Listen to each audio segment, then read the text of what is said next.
before Justin Bieber, before Britney Spears, before Raven Simone, before Orlando Brown, before all these other child stars, there was Gary Coleman. What you talking about, Willis? And it seems like we keep repeating this cycle in Hollywood with children. Let's talk about Gary Coleman. Did you abuse your wife? Did you abuse her? Did you lay your hand on her? And you know what? You can go the same place. Did you lay your hands on your wife, Gary Coleman? Because she says you did. Yourself in the ocean. She says you did. You know what? I have this on my head because I fell down the stairs. I don't want people thinking that my wife is abusing me. Why don't you want to answer? I have this on my head because I fell down the stairs. I don't want people thinking that my wife is abusing me. Why don't you? I asked him if he could make me some food, and he went downstairs, and I heard this big smack. I rushed down there and found him lying in a pool of blood. You said, I've had a lot of speculation out there. I've had a lot of people sit there and say, yeah, she pushed him. People can say whatever they want because I know the truth. I would never hurt my husband, ever. I would, take my own life before I would ever harm him. Gary Coleman was born February 8, 1968. Gary was adopted by W.G. Coleman, a forklift operator, and Edmonia Sue, a nurse practitioner. At birth, Gary Coleman was diagnosed with multiple health issues, including a congenital kidney defect known as nephritis, which required Gary Coleman to undergo many surgeries and a lifelong dialysis. He had his first kidney transplant at the age of 5. And then a second one at the age of 17. Because of Gary Coleman's conditions, his height was permanently stunted, keeping him at 4 feet 8 inches. Now, around the age of 9, Gary Coleman had a career breakthrough.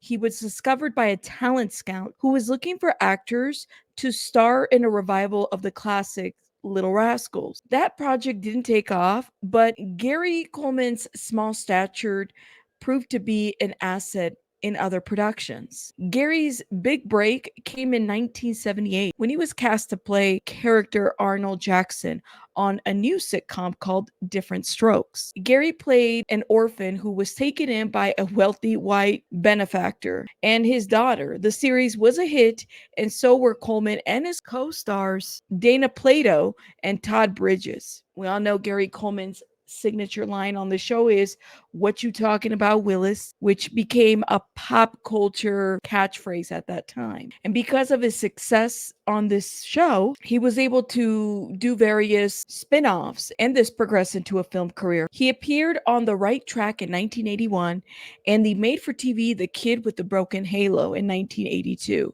which was later turned into the cartoon series The Gary Coleman Show. Now, Gary Coleman's mother, Edmonia Sue, once shared that has always been a ham as a small child. He acted in some commercials before he signed with the bigger production company. So Gary Coleman was very much used to working and acting throughout his childhood. One of the things that was said by the producers of the show was that Gary remembers everything.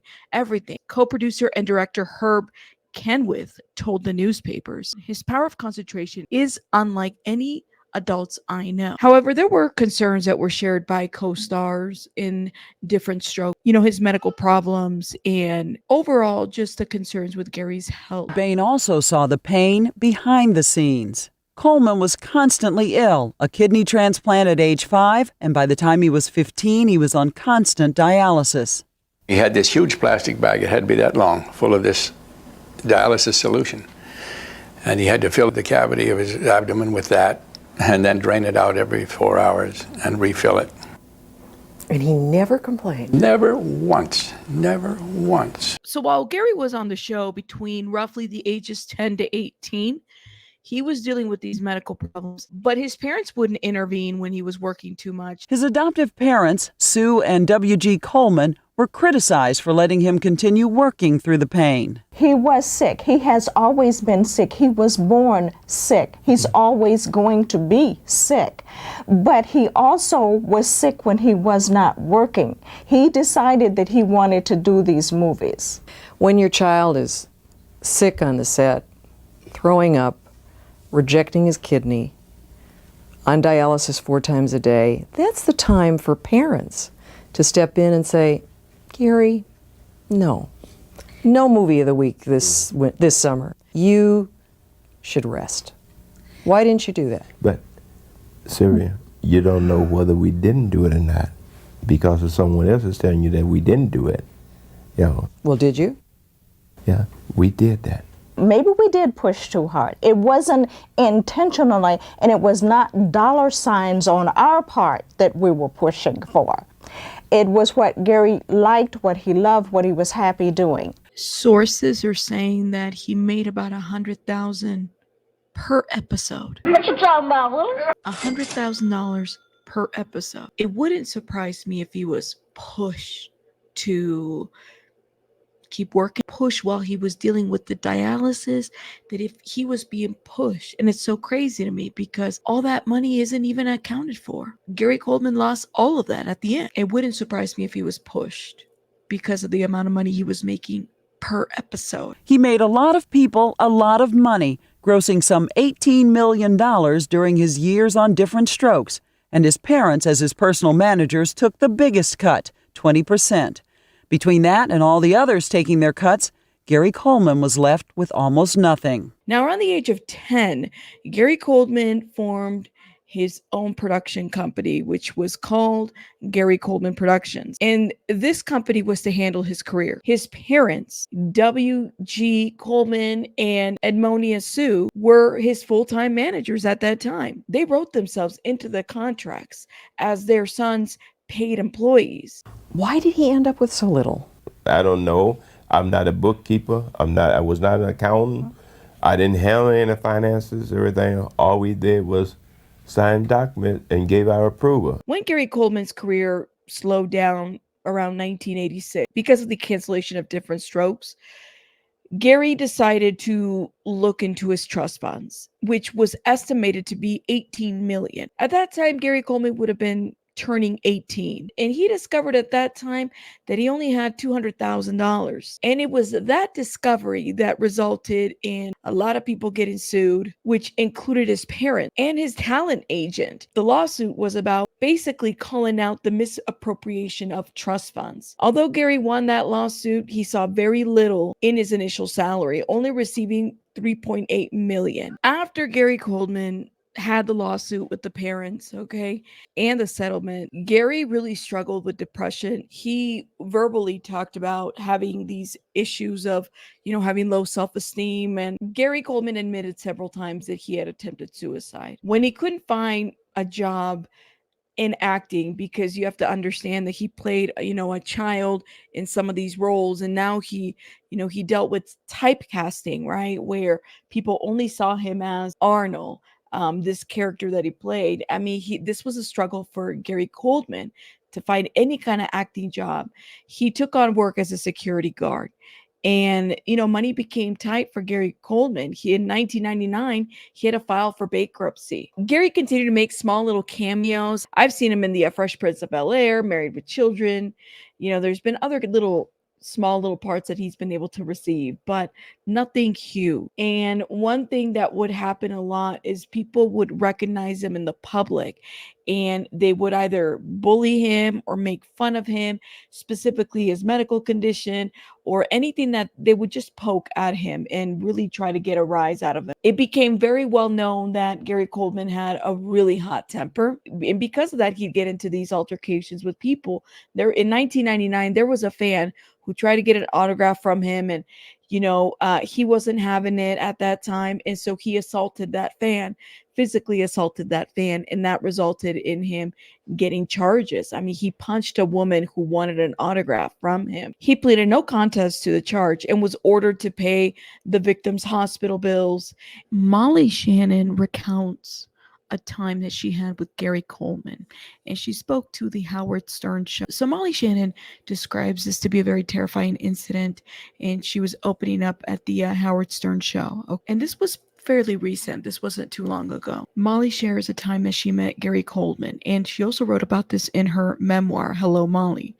At that time, Molly had just signed with Diff'rent Strokes' star agent and was offered the chance to meet Gary Coleman. She was invited up to Penthouse Hotel room alongside their shared agent, but the mood shifted once the agent left Shannon alone with Coleman. She told Howard Stern. And you're not even thinking that he's interested in you sexually. And I was a virgin, so I wasn't even thinking about that. Right. So you were like, isn't this nice? Gary Coleman wants me to come up to his room. You were completely naive about it, right? Oh, yeah. He held my hand, and I was like, he's so cute. And he had a suit on, and he told me that I reminded him of Kimberly from Diff'rent Strokes, and I was like, yes! Oh, my God, if I could only be on Diff'rent Strokes, you know? Right. Yeah. And Mark came up with us, too, and they had the presidential suite. And then we went into the room, and then Mark disappeared. Oh, they had a whole move. Mark disappears from the room, leaves you alone with Gary Coleman. Yeah. Oh, that's so dark. It is such a dark story. Yeah. And you're sitting there on the bed with him, right? And yeah, I think he was like, sit down. Like, it was very sweet. Like, so, and then he's like, could you like tickling me a little in this and that? I'm not even thinking about, I'm naive about anything about that. This is what she says. I think he was like, sit down on the bed. It was very sweet, she recalls.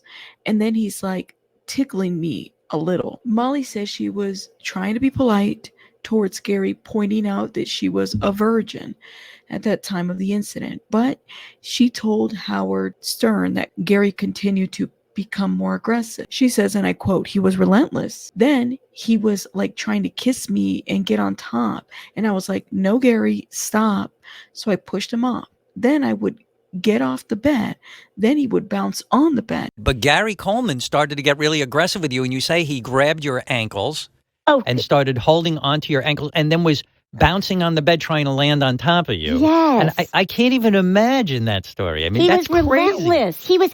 I was like, then he was like trying to kiss me and get on top of me. I was like, no, Gary, stop. So I push him off. Then I would get off the bed. Then he would bounce on the bed, jump, jump, jump, jump, and wrap himself around me. Then I would like fling him off. And then he would fling him off. Yeah. And then he got on top of me and was trying to, I was like, Gary, stop. But I guess because of his size, I didn't feel physically threatened. But then, I finally would. It was going on and on, repeating. I would throw him off. He would get back on, throw him off, and his dialysis machine was in the room. And then finally, I throw him off. I was like, then I'm really getting out of breath because it was like athletic and aerobic. It was. And then I would fling him off, and then he got on top of me. I guess because of his size, I didn't feel physically threatened. But it was going on and on, repeating. I would throw him off and he would get back on. He grabbed me onto my leg and I was like trying to kick him off, she said. And then I go lock myself in the bathroom and then he stick his hand under the door and he's like, I can see you. It's what, about 4 feet tall? And he probably weighed what, 50 pounds, 60, I don't know, 75 pounds. So, I mean, you're throwing around 75 pounds. It's hard.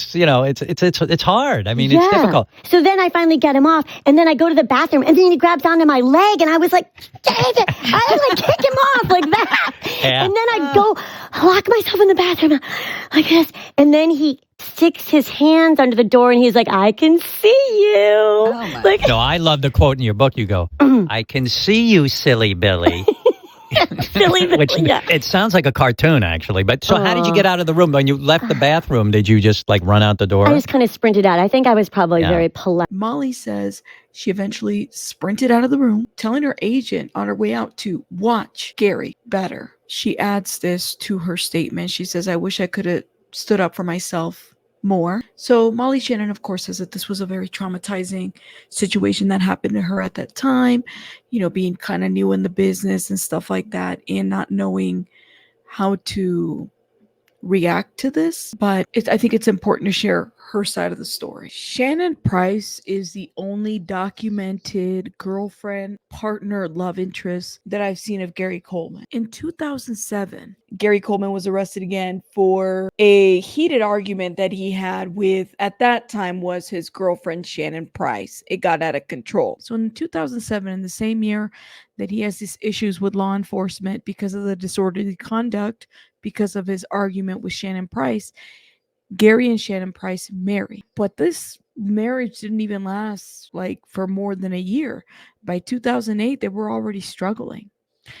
They were going to divorce court. I was scared you weren't going to come because I understand you two got into an argument right before you got here and possibly weren't going to make it. That was one of those ugly ones we have once a month. Which we want to stop. We want to stop the ugly ones a I'd like month. to stop it because I'm 40 years old and I can't do this for another 30 years. You can't take it. What happened on this last ugly one that you usually have once a month? Well, they're all different, but they're all centered around me. You know, the male is always the bad guy. The male is the one that's causing all the problem. But you understood he didn't want children when you married him. Right. What did you think was going to happen? Probably. Once you got married, what did you think you could convince him? You could talk him into it? You could oops it? No. And just accidentally have one? No. Yeah, He's that's hard the look convincing. I have on my He's face hard every convincing. day.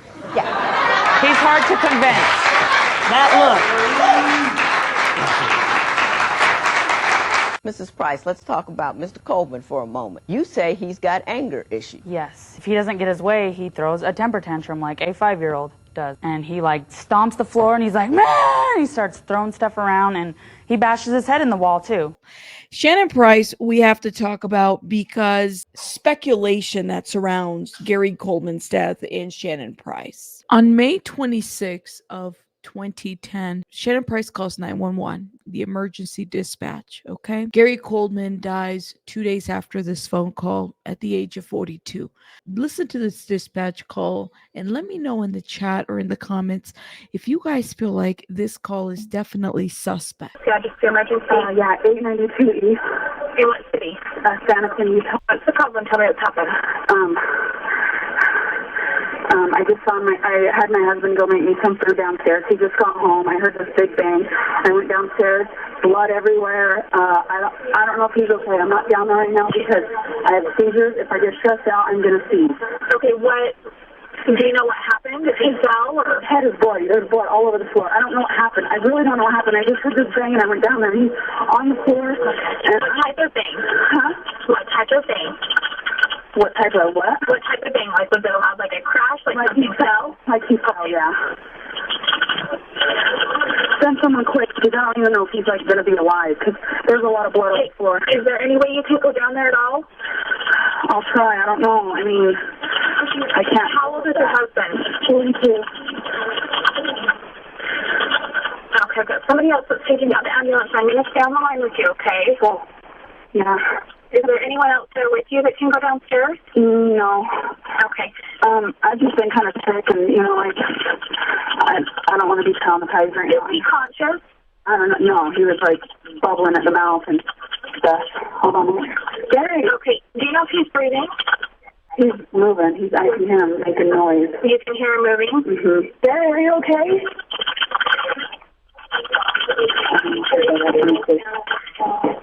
Stay where you are. Don't move, Gary. Okay, can you tell him to put pressure on the wound? Well, it's on the back of his head. Okay, but he needs to still try and put pressure on the wound if he's talking to you.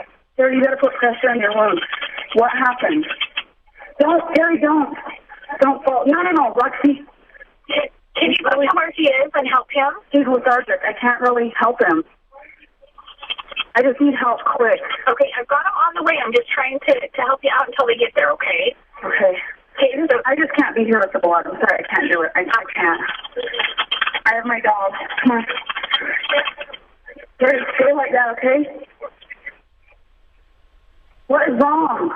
Hey, so he fell while he was cooking, or what happened? I don't know. I just heard this big... Yeah, I don't know what happened. He fell, and I don't know. Okay. And there was blood all over, and I can't do anything. Okay. Where is he at now? On the floor in the kitchen.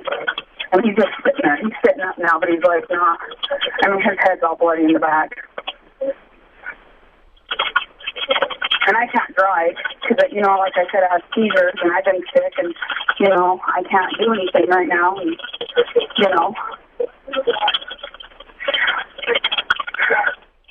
Oh, my God. I don't even know what happened. I just asked him, can you go make me some food? And, and he's like, yeah. And he hit his head, and I don't know.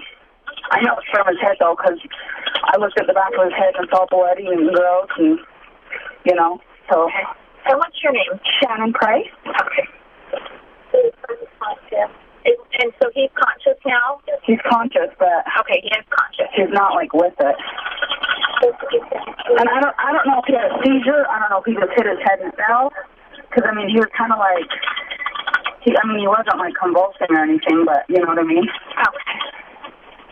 Hold on one second. You know, I can barely get around as it is. You know what I mean. Shannon, can you tell him to try and put pressure on the back of his head? No, can't. It's like all bloody, and I'm not trying to do. He's not with it. I asked him. I said, "Can you put?" Okay, but keep asking him until he does it, because he may not be able to understand what you're saying. So, is there any way you can go in there and at least give him a towel? Hold on, yeah. Okay. I can try and find one for him. I'm just panicked. I don't know what to do. I'm over here dragging like a freaking crazy person. Hold on, let me try and see. When are they going to be here, do you know? Okay, they're on their way. It just depends on where in the city they were when we called them out. Gary! Come on a second. I just don't want him to die. I'm freaking out like really bad. You know? I understand. We just need to try and get some help. So we need to try and get that. Gary, don't move. Stay there, okay? You have to put this on your head. Oh, keep pressure on this, okay? Hold this. And your body like, oh, freaking over. Don't move. Okay. I don't even know why you're standing. Here. Tell him he needs to sit down. You need to sit down. Sit down. Gary, sit down. What's wrong? Look at the floor. Sit down. Oh, sit down. Ready? You gotta sit, okay? And keep that. Okay, can you check the front door? I have somebody that's just calling up now. You guys can come in. Tell them to come in. Okay. Just tell them to walk in. I'm gagging. I got blood on myself. I can't deal. Can you go to the front door? They can come in. I know, but I want you to go to the front door. If it's making you gag, I want you to go to the front door and open it for him. It's open. It's open. He's going up now. I just can't stand very long without, you know. Okay. And I'm like panic stricken, and I want you to let me know when the officers are with you, okay? He's here right now. Okay, then I'm going to let you go, okay, Shannon? Okay. All right, thank you. Okay, bye. Bye. So Gary Coleman suffers from an intracranial hemorrhage from this alleged fall. So she doesn't render aid whatsoever during this 911 call. After this situation, I think it's fair to note that when Gary Coleman died, they were already divorced. They were not married anymore. So Gary Coleman dies on May 28th of 2010, right? He was 42 at the time. And she's in the hospital taking pictures with them, selling these pictures to the tabloids, right? And so she's claiming to be his wife, but really they had already been divorced. She's making decisions over him as his wife, but they had already been divorced. Allegedly, Gary's parents weren't even informed about what happened to Gary until after he had already died. Shannon Price basically made decisions pretty quickly about what was going to happen with Gary. They were initially scheduled to have like a memorial service, and that was canceled. Gary Coleman was cremated.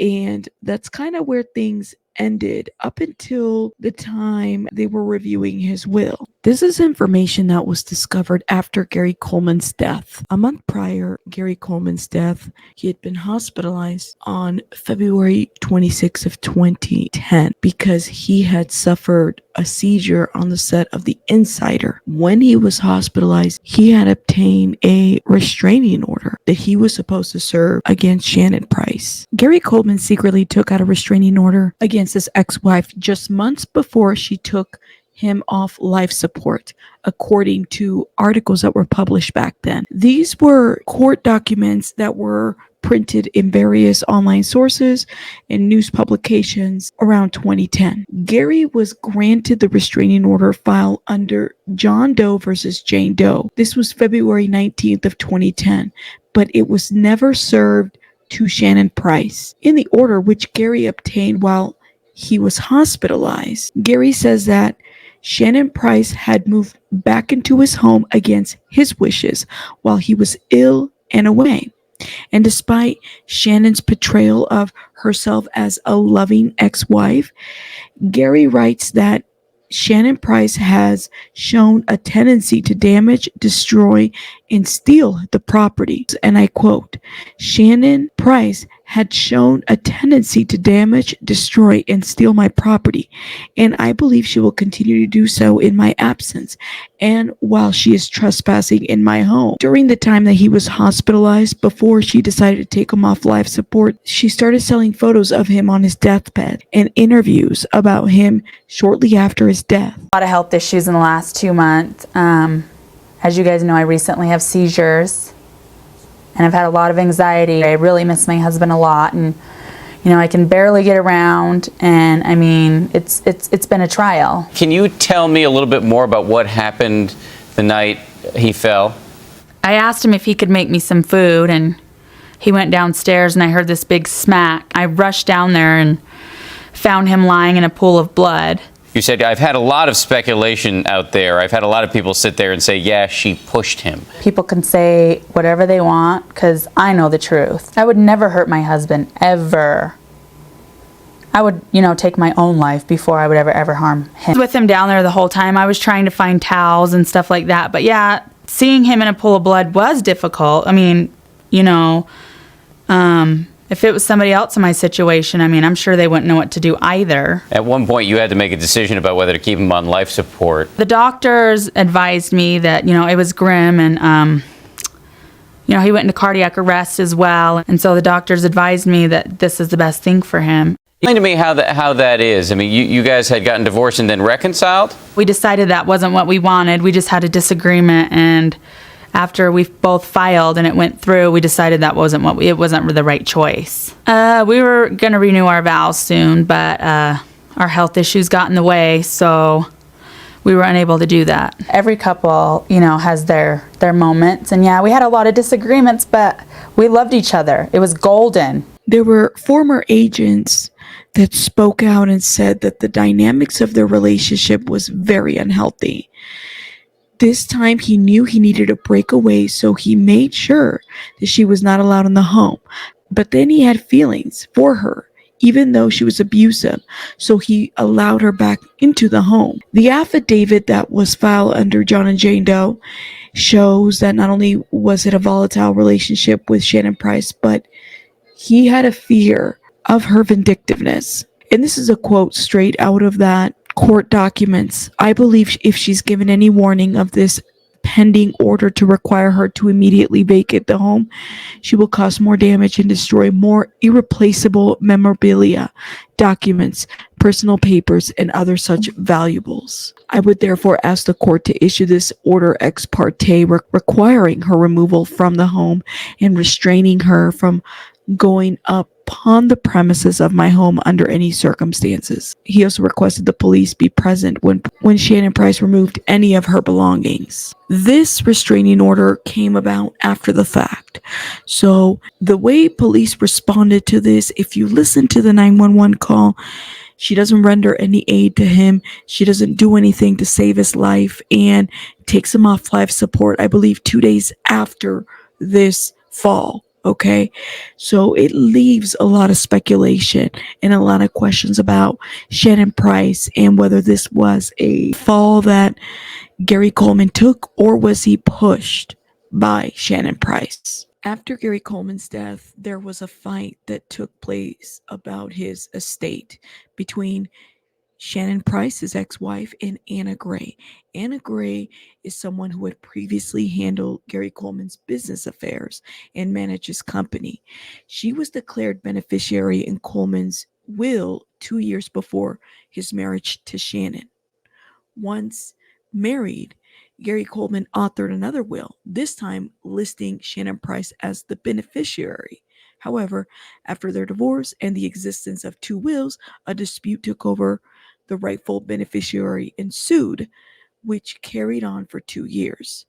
The investigation that took place while they were going back and forth on Gary Coleman's estate revealed that the second will was handwritten. Furthermore, the court identified the legal separation between Gary Coleman and Shannon Price. In their investigation, it was revealed that Shannon Price had abusive tendencies towards Gary Coleman, which made him file a protective order against her in 2010. All of these elements worked against Shannon Price, disqualifying her. The judge ruled in favor of the will that was filed in 2005, recognizing Anna Gray as a legitimate beneficiary. During their investigation, the abusive tendencies, and you guys feel free to look this up, Shannon Price would call him the M word, would make fun of his size, would use the what you talking about Willis during their fights to try to shame him.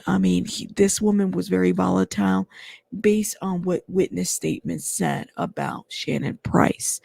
However, they were living together, and Shannon Price's argument was that even though they were divorced, they were considered common law. But the judge ruled and said that's not the case at that time, especially given that his will was handwritten and that there was a restraining order that Gary Coleman had filed and needed to be served to Shannon Price. That insider roundtable where Lisa Bloom is questioning him, that led him to have a seizure. Some people speculate and believe it was because of just how things went that day for Gary Coleman. I don't want people thinking that my wife is abusing me. Why don't you want to answer the question about whether you abused your wife and everything else? Pardon me? You can go yourself. Really? And quit asking me. Is that me. the way you talk to your wife? If I have to, if I need to, but I don't. And I don't know you, and I don't care about and you. And is this the kind of anger that leads to your physical assault? Matter to me. Let me tell you so what I'm my life doesn't matter to you. Tonight, or get hit by a bus tonight. I'm not gonna care because she's pushing my buttons, and I don't like her now. And the next thing I'm gonna do is leave. So all of you. Gary, come back. No, you. Wow, that was hard to watch. And joining us now with perspective on what we sat through there and Gary's tirade is behavioral psychologist, expert Dr. Charlie Stoffi. You wrote the book Side by Side, which is flying off the shelves. And I want you to be quite blunt. Was she too tough on him? Absolutely not. He's explosive.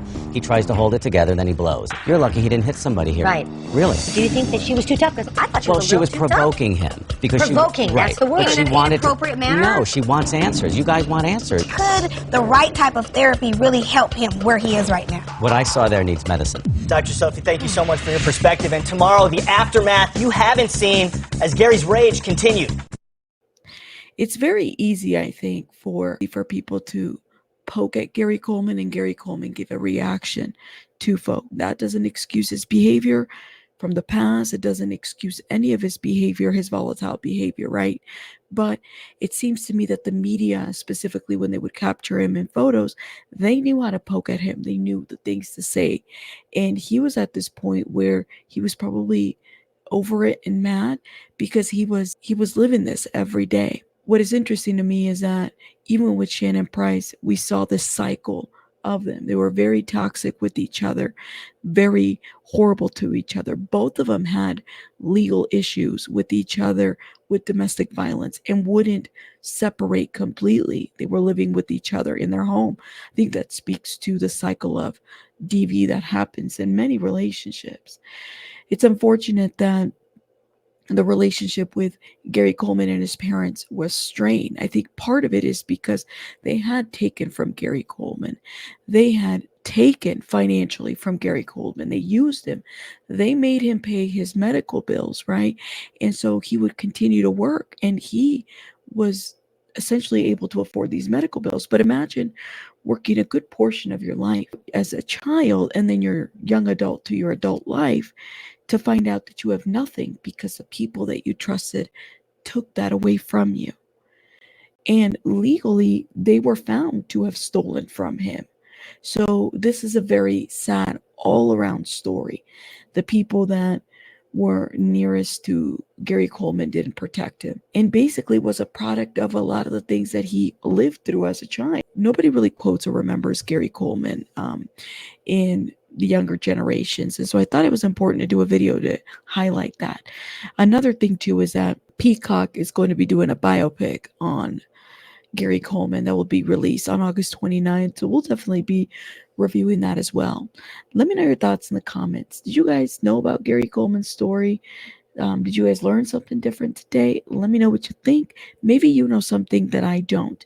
Put it in the comments and consider supporting the channel by hitting the like button. Let me know your thoughts. I'll see you guys on the next one. Rabbits out. Bye, guys.